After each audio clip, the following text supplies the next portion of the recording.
Why is it not working? All right, welcome back to Selling Frankston. Dad, how you doing? I'm super, Josh. How about yourself? I'm good. The market was interesting over the weekend. Yeah, it was. It was very interesting. I think clearance rates for the auctions were 62%. But what's interesting, though, Josh, is from the 62%, it's only from those that are being conducted. Does that make sense? So Yeah, I think there was 1,250 or just under 1,250 auctions ready to go, and 198 withdrawn. Interesting. So what does that say? Well, it's either one, the owners have sort of pulled out and decided not to go ahead, or the interest just wasn't there. So I haven't seen that higher stat for a little while. So that's interesting. But for those ones that went to auction, 62% is pretty good. What I would say is if you track all auction properties, so what you don't see is a property might have gone on auction on the weekend, but in 2 or even a week later or 2 weeks or 3 weeks, the property sells. So was the process a success? You would say it would, because you flushed out the buyers from the cold ones to the hot ones. Well, that's what an auction's great for. And that's what it's great for. You get to see who's seriously interested, who can run the race on the day, who can be unconditional, and then you can open it up to conditional offers. Well, we see you see that often. Like sometimes people can't bid for whatever reason. They've got there could be a builder or a subby, I should say, and they need finance. They can't buy on the day, and then 3 days later they'll put a subject to finance clause in there. It takes 2 weeks, and then bang, 2 weeks later it's sold. So happy days. Price agreed. So I think the stats are it's still pretty strong. Anything between 60 and 70% is relatively good. As if it starts to tick under 60%, that's when you know that it becomes more of a buyer's market at auction.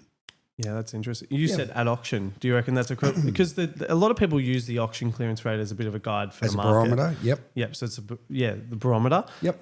Can you elaborate on that? Because I don't think we've actually talked about that ever. Okay. Being the auction clearance rate. Ever since I've been in real estate 25 years, they always would have the statistics come out. So REIV would provide all that information. Now you can get it to your fingertips with if you log on and you're with realestate.com, or if you're with Domain, you'll get all the stats there from the day on Saturday. But what happens is when it is over 80%, it's a very hot market. So we've seen that last year across metropolitan Melbourne. We were tracking between 75 and 85%, which was awesome. So you'd take a property, you knew it was going to sell. As the market sort of transitions, as it does, you don't really know when it's actually at its peak. It's only historically when you look and you go, oh, hang on, I can see maybe there was a little bit of a change in the market. It's a bit of a correction, but prices, good properties will still sell. Yeah. So there's, great homes always sell. It doesn't matter what market. Yeah, and it comes back to the owners. As we know, the hero of the story is the owners. When they're realistic and align themselves with the market, they're always going to get a good result. So, look, getting back to the clearance rate, it is a barometer. So when what the government likes to do is pull the levers with interest rates. So we're starting to see it sort of dip under the 70%. So it's sort of saying it's still a seller's market, but it's also giving opportunities for the buyers as well. Yeah. Well, 7 out of 10 homes are selling. When it's a lot higher, it means that there's a lot more competition and properties being sought after very, very quickly. So I think those and. One of the things that's a bit of a like a little an asterisk next to those properties, just under 7 out of 10 sold. But I can guarantee in a month's time, if you go back and did a collection, I can guarantee it'd be 9 out of 10 would have sold. Yeah. Some just can't sell on the day. Yeah, exactly. That ties us into something we always hear all the time. Yes, we're not in a rush. That old chestnut. Yeah, when you hear that from a seller, how do you interpret that? Because look, as a seller, there are some genuine sellers that will say, look, we're not in a rush, and that's understandable because one, they haven't been able to pinpoint or facilitate a transaction for what they were wanting, so they're not in a rush in terms of they're on the market, they're wanting to get a feel for the market. So there's that. Then you get some people that if you've got offers on the table and they're in a hurry because they've purchased, but they're like, oh yeah, we're not in a rush. That's reverse psychology on their behalf. Well, and it's actually really funny. So a lot of people say it. I think they're just playing safe. They don't want to feel the pressure. They don't want to feel the pressure. Yeah, exactly. I think, something we always say to every buyer that walks through the home, even if we know the owner's got a bit of pressure or they've got motivation, is they're not in a rush. You've got to almost play that little chestnut a little bit. Yeah. Unless they're going, look, an auction is a very defined process and it puts a date on the sale that they'd like it sold. So it does put that urgency amongst everyone involved. Yeah. Which and that's there's a timeline. It's not infinite. Where we don't know what's going to happen. So you're putting you're putting a timeline there for the buyers to make a decision. So generally speaking, look, buyers will come through. Generally speaking, buyers have been looking for possibly 3 to 6 months. They've searched the market. If they see something that's really fits their criteria, fits their price point, they'll go in. From your perspective, Josh, when you hear a buyer say, oh, we're not in a rush to make an offer, how does that make you feel? Well, at the end of the day, it's not really helping like my job. Does it help? Essentially, does it help them get in front of the queue, or? Well, no, it's not going to. One, it doesn't help if they're actually interested in a home and they go, we're not in a hurry. They're just going to continuously miss out on homes, and that is totally okay if that's what the route that they want to go down, and they actually really enjoy spending their Saturdays looking at opens. Then knock yourself out. But I do suggest if you really do like something. It's never going to feel safe, right? Yeah. You're never going to feel certain. There's always a little bit of risk involved in any decision that you make in life. So I think jumping on something and change is a big thing that scares people. So I think when they're like, oh, we're not in a hurry, they don't want to show, they almost don't want to reveal their cards, and that's totally okay too. Would it be fair to say that the buyer profile, when someone says that, what type of person do you find that would say, oh, we're not in a hurry? Conservative. They're very conservative. Yeah. They just want to make sure they don't. So the makeup, would that be elderly, older? Like, are they young? Are they mature? It's personality based. Personality. I'd strongly think that in terms of sellers, what do you reckon it comes down to? Is that because I do understand where you're coming from. Like a lot of older people that are older, and they probably don't want that pressure or the time pressure. Yeah. But I would argue that they know what they want when they see it instantly. I would say when you're dealing with people that have been in the industry, and what I mean by in the industry, they've been in the property game for well over 20 plus years. They know what they're doing. They know what they're doing. So they're generally, if they're saying that, it's generally a bluff. They know if they walk in. That's an interesting fact. They'll walk in and they'll see it. No, they might say, and we see it technically. They'll go in and say some negatives about the property, and they're not in a rush to buy.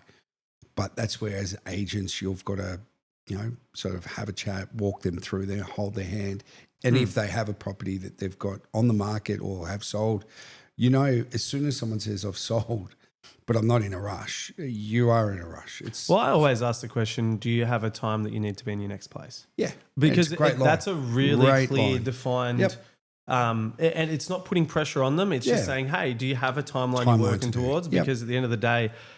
if they do, then it tells me, one, have they sold? Do they have clear motivation? And then when they do, I can actually help them. Yeah. If I do find a good property, and then that's how we get their, the buyer brief of that data on our. And that's so important for our sellers when they're selling. When they're selling, they understand the type of buyers, but their sort of profile, but also their settlement, because settlement can be a big factor, because a lot of our sellers they haven't purchased. So they prefer a little bit longer. And if they do have someone that says, oh, look, we're looking at a certain time frame, and it may not work out for our owners, but it's a longer, it's a significant higher offer than where the market is, we have to brief our sellers on what's going on as well. So my previous role that I worked in land acquisition, which would sell development land or future development land, it was ironic because I always got taught that settlement played the biggest part of the whole deal. Wow, okay. It was never that the price played the biggest part, because price could always be manipulated with time. Yep. And I actually think you're spot on with that, because when someone, if you've got an owner who has locked in a date and they've purchased a house and they need to marry it up, that's going to play a crucial factor in finding that right buyer, because not every buyer can just accommodate that one day. Yeah. So they're in the same. And Normally, you're going to find people in the same boat or similar. Yeah. You might just get lucky and find that right one. But if you're only ever dealing with one, then you might not be able to. You got to compromise on something. You got to right? and that's where I think it's important. And we haven't even touched on this subject whether you should buy before selling. We have these conversations with our sellers. We're going to go through that, and we're actually going to bring, I think maybe in one of the next couple that we do, drop a comment if you'd like to see that. But I think it'd be good because we could get the iPad out, we could write it all down, we could graph it out. Because you've talked about how in different markets, when the market's going up and the market's going down, there's actually different levers. Different levers to, if you're a seller, what you need to be doing. I will say this though, it doesn't really matter what market. You've always said sell first and then buy. Know what cash is in your hand, and essentially that that you talk about pressure, and we're not in a rush. If you're in a market that's going up and you're upsizing, so say for example you've got a nice unit and it's between 600,000 and 800,000. You've had some agents out. They've said look comfortably, from 650 up to 800, but realistically it's 650, and you're looking to jump into that next price bracket. It could be high, between 8 and $1 million. If a market's going up, if you wait to sell, I get what you're gonna actually have to pay a little bit more on the other end. Yeah, and if the market's moving at the rate that it did last year, I mean, that's where people were buying because they had and they were getting longer settlements, so they were taking their time to get. They thought, yep, we'll get 650 at auction or private sale. They were selling and they were getting 700, 720. But they locked in their price. So by the time they moved in, that home had gone up by 5 or 3 or 4%. So they've already made some money on it. And then by the time they got in, did it up, within a year of them being there, they've already made some money. So it's all relative. If the market's going down, you sell first because, if you buy first, you're paying a little bit more. So we'll go through this in a proper that's thing. Another proper. It's also. It's very lifestyle driven. If it's your principal place, you're probably going to be guided by, you're going to be making another family decision or an emotional decision. It's becoming, going and buying the next family home or upsizing. You might have just had a newborn baby. You might want to move your kids into a school zone. There's different reasons and motivations for all that sort of stuff, which it is an interesting, but that does bring me back to the topic that we're talking about in terms of, say, when we've brought, offers to an owner, they've been on the market for just over two weeks. And then they turn around and they go, well, look, we're not in a hurry. We'll wait out for, that dream price that we're really holding on to. What do you suggest in that sort of moment? Well, look, in that situation, you've got to work for your client. So, at the end of the day, our job is to be able to facilitate that. So if we've had it on the market for 2 weeks, and generally speaking, you would have it online, but prior to that, you already had it on the market. So effectively, it's been on for about 4 weeks. So you've ran about 3-4 inspections. I'm hypothetically playing this out because I think it is a good thing for people to understand how time can implicate a deal. It can implicate. Well, if you've got a seller, say you've got a property that's on the market, and we've had in the first 2 weeks, you've had over 20 plus groups. So it's doing well on the numbers. You've got multiple offers and it's just not where the owners want it.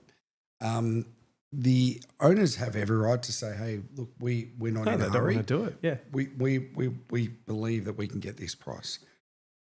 Now that can happen without doubt. Time is of the essence. So that can actually happen where the client could just say, look, I don't want to. But and the one thing I guess I'm coming back to is all the marketing, the presentation, the promotion has led to probably that moment where you've got a few people on the line. Yep. And it's then, locking in and going, hey, this is, your figure. Yep. And if you can hit it, great. If you've got multiple people, say we're on a property that's $1 million to 1.1, and say you're getting people coming in at the low ones and you're wanting that 1.1, if you have 2-3 people and you gave permission to sell at say 1050, it might not be the price that you're wanting to get. But you're going to get well above that because the buyers will fight it out. But once again, it comes back to the number one thing. When someone's selling, it's their motivation. Why are they selling? Now, if it's to close a chapter, whether it could be a divorce, it could be an estate, or say, you see it often where some people have lost a loved one. They've been in a property for 25, 30 years, and it's just time to close that chapter, downsize. So there's multiple factors, but it's the reason why are you selling? So, there are people that will say, hey, we've done all this work. We're looking for the Hail Mary prize. Let's see if it's there. And if they don't get it, they're like, oh, well, we're cool. We're fine with that. We'll wait it out. So, and that's all dependent on the market conditions as well. So, look, there's always that. There's always one buyer for that right property. So sometimes, they generally say your first offer is your best offer. And I would say, that can certainly happen without doubt. But I think that myth can be debunked as well, because we've seen offers at the start of a campaign, and then when we've gone to auction, the prices that we've actually achieved, and we've gone, wow, we didn't even see that because no one had even mentioned that. We were in a different stratosphere. So that's something that's a beautiful thing. The feedback that you often probably get from before the actual auction and what happens on the day can be two different things. Yeah. Because let's be real, if you're a buyer, why would you reveal all your cards before you go to auction? Well, unless it's funny though, because we have a script that we say, and I'm happy to share it. And what that is when we're doing all our callbacks, and say we've got a property on the market and it's going to go to auction, and we've got a range of 950 to say 1025, we will ask the question, hey Josh, thanks, it's Juan from Merchant, just giving you a quick call. We've got the auction this Saturday. Just wanted to understand your position. In terms of a reserve, where would you like the reserve to be? As cheap as possible. Yep. Now we're quoting. I'm sure. We do get that as a question. We get that all the time. Quite often. We want it as cheap as possible. And that's great. So if we were to give you a figure, 950, would you be there to bid if the reserve was at 950? Yes. Great. So straight away when it's like that, I go another step. Yeah, you go. I start from the top, because then you work your way down. If you start at the bottom, then they're like, oh, great, I don't really want to. But this is where it's important. You'd go and say mill. We're having a bit you have a bit of cheekiness about it, but it's important to understand where it's at. So then when you're going back to your owner, you could say, look, the general consensus was they see value here. We know it's not going to be sold here, but if you have the reserve there and we give certainty to the market, well, then guess what? It's going to be a fantastic day for you. Well, that's sort of the thing that's great about auctions, and I've been reading a lot of books about advertising and all that sort of stuff. Yeah. And it's interesting. What's the latest book you read? It's called something advertising. How have I forgotten that? And then Unreasonable Hospitality. They're two. Yep. It's a very small advertising book, but anyway, basically it says that a great story in a narrative or just in a process is a high level of conflict and uncertainty. Okay. Now, an auction kind of brings a lot of uncertainty, but it does bring a heap of certainty on auction week, I would say. Absolutely. Because sellers get to find when they get all their all the buyers become super serious the week of. Yeah. Normally they're getting all their DD organised. They may have indicated interest from the very beginning and stuck around. Yep. But normally speaking, you'll find out, hey, all your registrations will flow through that week. Absolutely. They'll do their buyer, due diligence and do their inspections. And then for that seller, they get to pretty much sit down, set the reserve. Yep. They have a high level of certainty too. You know what's going to be really interesting I think it's the 1st of July this year. So the government's put in new measures for auctions. So I did see that. Yeah. So basically what's going to have to happen is if you're quoting say 1.395 to 1.5, through the campaign, you've got good interest. And the leading up to the auction, you're going to have to probably manage. And this is a great thing. A lot of agents just think, oh, yeah, we'll just auction it, hope and pray. And they just, in a market that's really strong, you can get lucky. In a market that's moving either up if it's moving down or sideways or it's flat, it's super important to have the right process and have that down pat. I'm going to ask you a cheeky question. Yep. What are a lot of big agencies, because you've worked for them, what do they tell you about doing an auction? Why is it great for the agent to do auctions?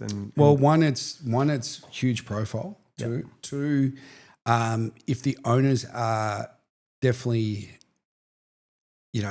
unrealistic, it's fantastic.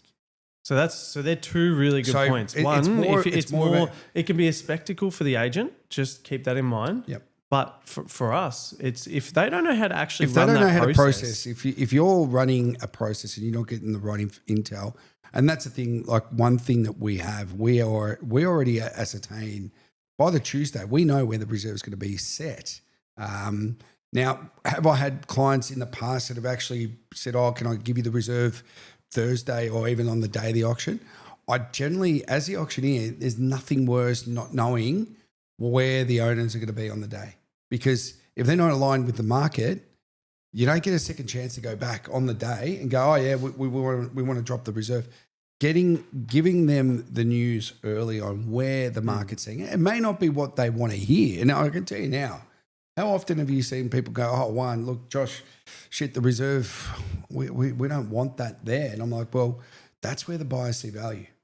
Now, I'm not asking you to sell it there, but I think if you were to put it on the market around that level, I reckon, a couple of bids here and there, before you know it, you're at your magical figure. And we've seen that time and time and time and time again. Yeah. So the key thing is vendor management. Yeah. And I think with the new laws that are going to come into play, you're going to have, it's now going to be law that you have to reveal the reserve 1 week before. Now, I remember back in the old days, Can I just caveat to that? Sorry, you go. I was going to tell you so. Yeah. You know what was really cool? I remember this was about 15 years ago. I had a chalkboard, and not chalkboard, but it was like a board. And I said to a client, I said, look, they tried to sell a private sale with an agent, couldn't sell it. They brought it to me and they said, well, we want you to auction it. And I said, well, look, we're going to give the buyer certainty. And we had to start again the campaign. So I said, look, let's sit out for 3 months and then re-kick it. Fortunately, the market was really flat, and then it just started to come up. But one of the things I did differently was leading up to the auction, I said to every buyer, guys, you've got to be there. So I'd use the line, what would your reserve be? And based on that, leading up to the auction, I said, if we were to declare that straight off the bat, let's just be very open. I'm going to have a chalkboard and I'm going to write, I think it was 350. I put 350,000. That is the reserve. Someone make an offer at that, I'm going to call it 3 times and it's sold. Yeah. And guess what? Now the property was probably worth 375. We got, bang, the hands went up. It was like a Mexican wave. It went over 420,000. Now back then, that's huge. That was huge. Now, showing that certainty was awesome. I think what's going to happen with this auction, the rules, will there be some manipulation? Definitely. Now, by the way, just so you know, vendors can change their reserve up or down. Generally, they'll come down on the day of the auction if they need to get it.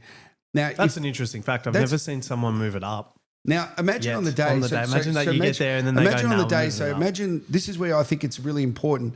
What measures are they going to do? Because if you have a client that says, look, I'm happy to put the reserve at $1 million on the week before, and that's advertised everywhere. And then on the day of the auction, they don't have anyone.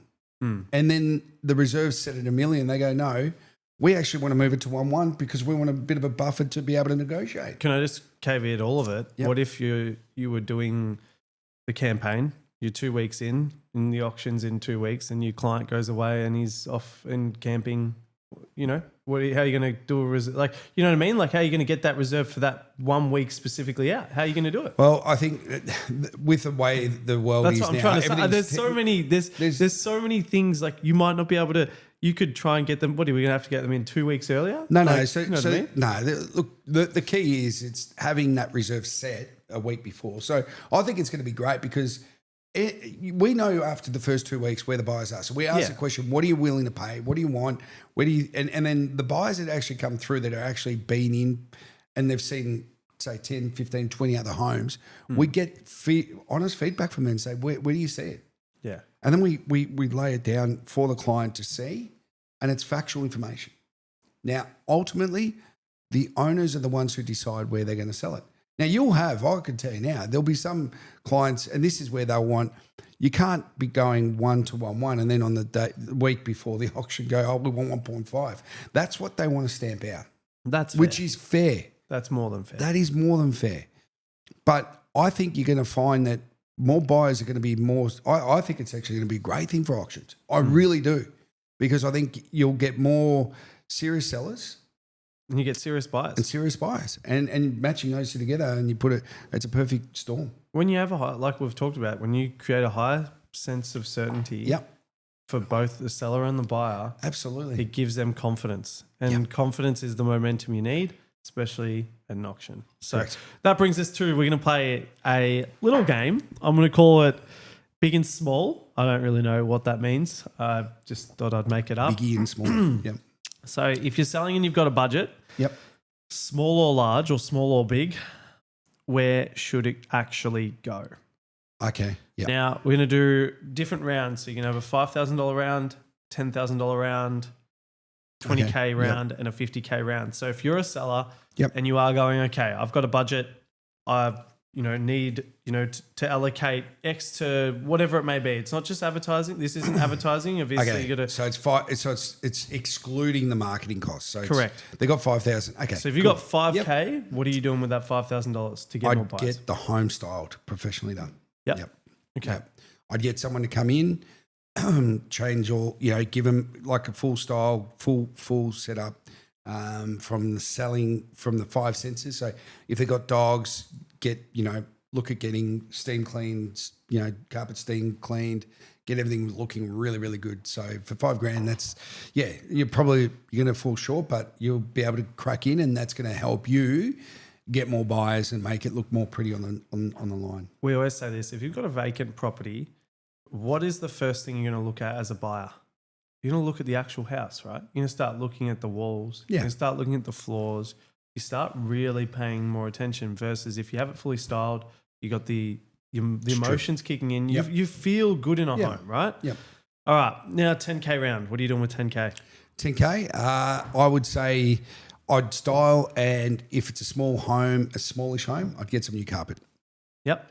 It's always good to have nice fresh carpet. Fresh carpet in the bedrooms, or in the main area. And it smells fresh as well. You can get that, Well, we did that with nursery. Yep. That was a really good. I remember walking into that house and going, "What is wrong with this?" All it needed was a lick of paint, new carpet, and it was as good as new. 20K round. 20K. That would be first impression. So, you would look at doing some gardens making it really neat and tidy from the front.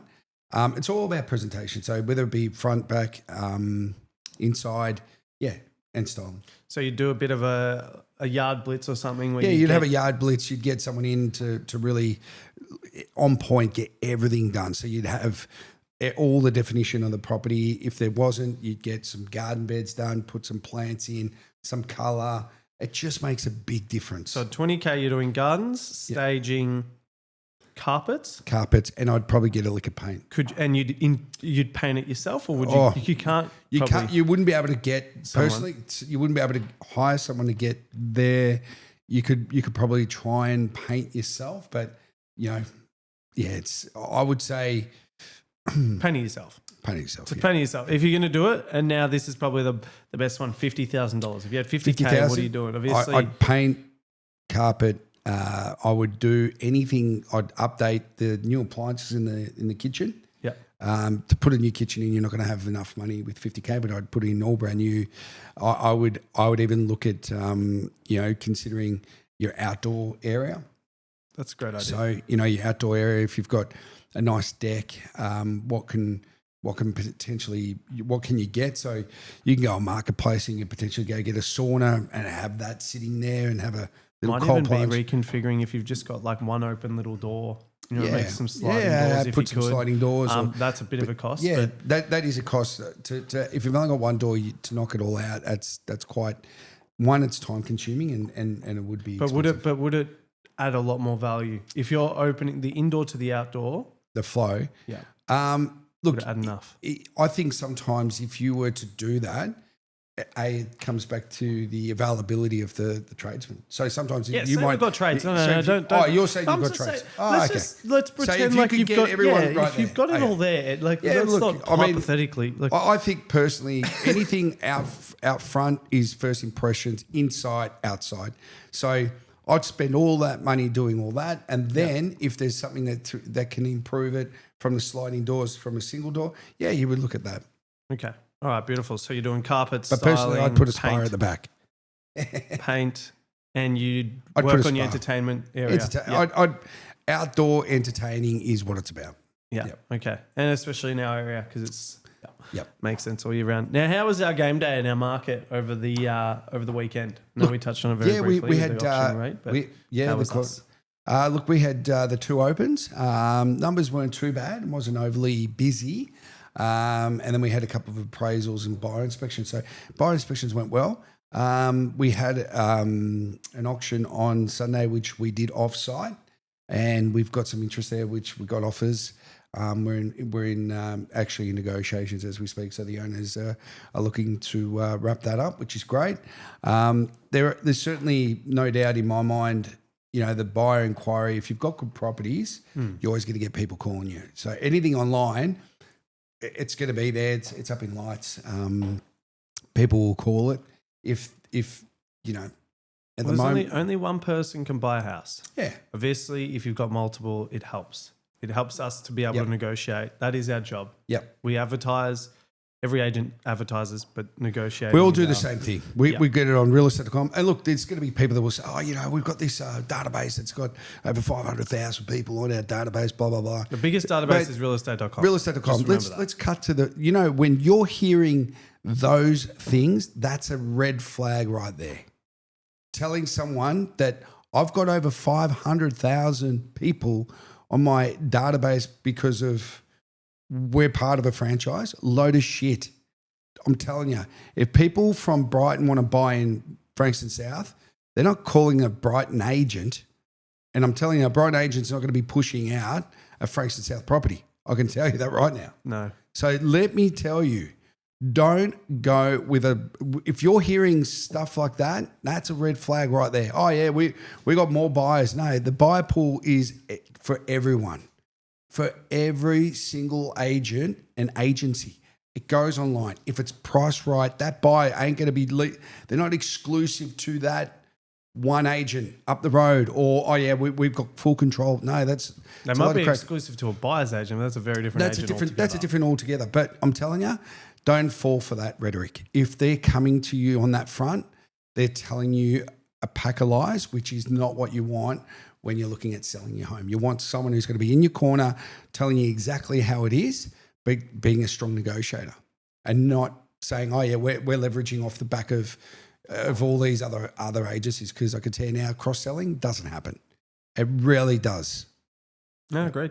Now we're going to go merch property of the week. 37 Kamala Drive, Somerville. Yes. Tell me about that one. Close to the heart. That's actually my house, funny enough. We're on 4,837 square meters, approximately 1.1 acres. 1.1 acres. So so it's nice flat block tucked away, corner block. So it's got 2 entrance points. Car accommodation, got heaps of car accommodation. So we got the double garage, double carport at the front, and then you got the house. We dropped in a beautiful pool. It's got a great entertaining area. But at the back is where it's a bit special. It's got a 8-car shed, which is ColourBond, fairly new, with a little studio, which you can have as a home office. And that's got an entrance off there as well. And it's got plenty of parking base. So if you've got caravans, trailers, you can park it there. But it's really well. It's a lovely home. We've loved being there.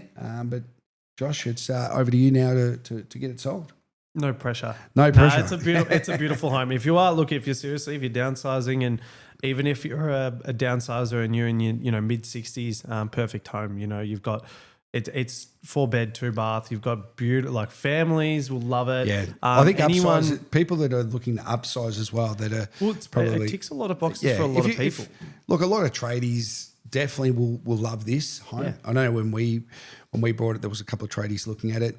We bought it from the purpose to run the business, and it served its purpose. But now it's time to get a little bit. Tradies are going to the ability to park on the other side, have the dual access. You've got dual frontage as well. So you've Yeah. got the ability to, you have a no-through road. Your proximity is a kilometre walk into some of the shops. That's one thing that we'll miss is the just how close it is. Like we've got acreage, but we're also near suburbia. So you walk, say, 100 metres and you're in suburbia. You're back in suburbia. Yeah, but Off the main road. Very rare. Very rare. So, we're tucked away really nicely and lots of, beautiful landscaping and we're really happy with the outcome. So, I can tell you now, Josh, it's been a hectic couple of weeks getting everything ready, but we've had all the trades, spent a fair bit of money getting it all ready. And so it should, because I've got to also practice what I preach. So, it'll be coming to.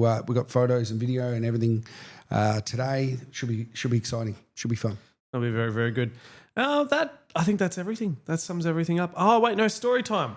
Story time. Sorry, I wanted to jump in because we've right time, right place. Is that what you were going to say? Well, I wanted to talk about that, but I want your story because I think a lot of people, and I've been getting a lot of feedback. A lot of people love the funny stories that we've been talking about. I think the one that was really prominent was the guy who did a poo at the open home. He did a reverse kangar, and then the kung fu lady who kicked you. I think there was a bit of mayo on that, but she did. She did do that. She kicked your microphone stand over. It's in the paper. Look, my story, it was actually really interesting. I took a video and I might, if anyone wants me to share it, I'll drop it on our reels. We literally went out, and I say this in real estate, it can be right place, right time. We had Cliff Road was on the market for how long?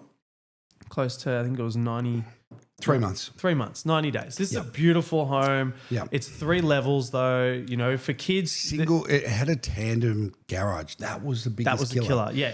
Because anyone that's got over 2.2, they want garages. With a 4-bed, 3-bath, 3-level, 40-square home. You need to have, it's a beautiful clinker brick home. With a but it didn't have the double garage. It had a tandem garage. So anyone that's got you got people that are rolling up in Porsches, Maseratis, the cars that are worth, We were getting buyers from Camberwell. We were getting a lot of buyers even from Brighton. So we were getting some good buyer pools. We're getting lots of people that we came in contact with, and they came to us because we had the property. However, the garage was the biggest thing. So getting back to you. So we met this. We literally did an open for inspection. We always do 2 for a property. We did one on the midweek, and this lady drove past. She worked locally and saw the board. She's a local, lived in Frankston South as well. Right time, right place. Literally, couldn't have picked this any better. She's come through, and she's asked. She said, "Where's everything at?" And we said, "Look, this is very clear. This sort of property, we're going to give exclusive access. To negotiate one-on-one." With the owner if you have any interest. Anyway, she's got a husband. She goes, "Hey, I own a property." Okay, whereabouts are you? Oh, just the range. Oh, that's nice and close. So you're literally around the corner. They just really wanted to live on Cliff Road. That's been their dream. Properties do not come up all too often on Cliff Road and transact. So these are, very far and few, and that specific property as well. The style is what attracted her to it. And it was, how would you describe the style of that house? Because it wasn't modern.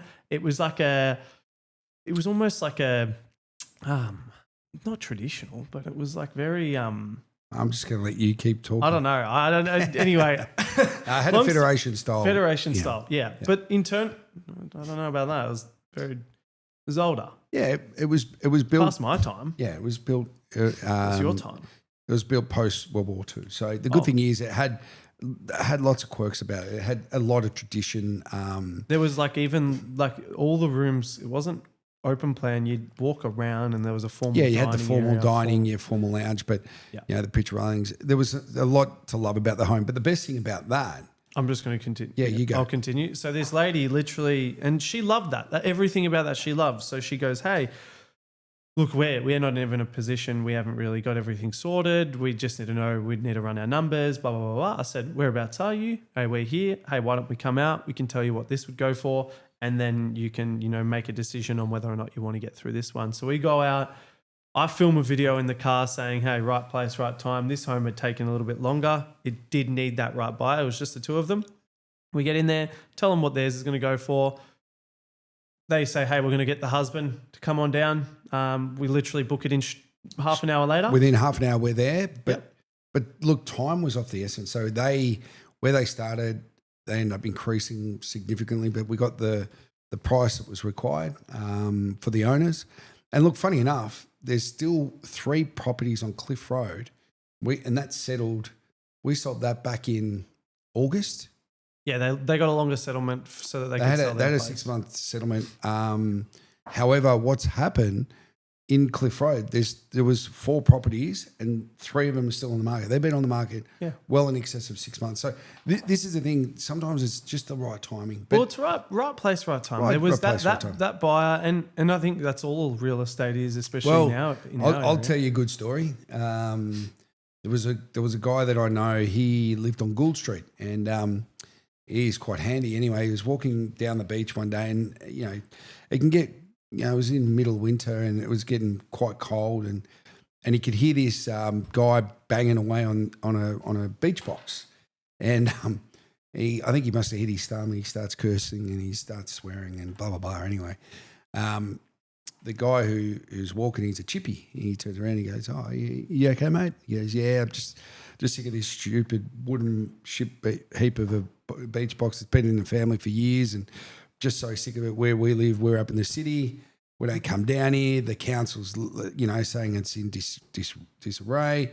I'm just sick of it." And the guy goes, "Well, hey, mate, I'm happy to buy it off you if you want. If you're happy to sell it, let me know. I might know someone." And he goes, "Mate, I would sell this for $1,000. It's a load of shit." Now, the guy's eyes, he didn't light up straight away, but he played it well. He goes, "Well, look, I can get you $1,000 and handle this for you." And so what he did, he handed him, he goes, "Look, I'll just live around the corner. I'll get some money. I'll do it. I'm a builder. Like, I'm happy to take it." It's because it was a shit box. It was a shit box. He paid $1,000. They got the conveyances to work it out. They got the beach box transferred across. Mate, that beach box, talk about right time, right place. Mate, in the middle of winter, they're not going to be worth much. You don't sell a beach box in the middle of winter, right? He's got it. He's had to put in a few. He's probably spent a couple of grand on it. But what he picked it up for $1,000, they're worth 200,000. So the guy who was there, he was middle aged, sort of mid 50s, just had enough. Just didn't want to come to Frankston anymore. He lived in Caulfield. Just had it. And mate, this guy, right time, right place, picked it up. Bingo, bango, and there you go. That is right place, right time, and I think you can't get any. Where do you find that nowadays? Shit, I don't know. Let's try and find them. Find them. Yep, absolutely. Guys, thank you so much for watching again. Please like, subscribe, and hit the notification button, and we'll see you in next week's. Oh, speaking of which, we've actually got a special guest coming on. Dad, very close to home for you on this one. Should be good. Got a good guest coming on, and we'll talk a bit about that. Can we just say one word that would insinuate who it is? Can you? Funky Town. Awesome, guys. We'll see you in the next one. Thanks for watching.